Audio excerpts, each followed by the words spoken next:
खबर आपको दें, city police officer Sahibzada Bilal Umar की हदायत पर फैसलाबाद पुलिस की सरगर्म गैंग्स के खिलाफ कार्रवाइयां जारी। इंचार्ज AMLS गुलाम अब्बास की सरबराही में ASI मोहम्मद इमरान ने अपनी टीम के हमरा कार्रवाई करते हुए मोटरसाइकिल चोरी की वारदातों में मुलव्वस 5 रुकनी गैंग गिरफ्तार कर लिया।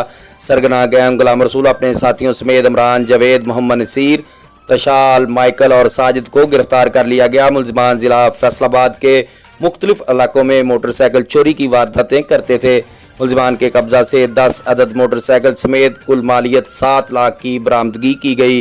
गिरफ्तार मुलजमान मोटरसाइकिल चोरी की मुतअद्दिद वारदातों के मुकदमात में पुलिस को मतलूब थे। मजीद इंटरोगेशन जारी है। मुलजमान की गिरफ्तारी से इलाका में मोटरसाइकिल चोरी की वारदातों में कमी आएगी। जराइम पेशा अफराद के साथ आनी हाथों से निपटा जाएगा, CPO फैसलाबाद ने कहा।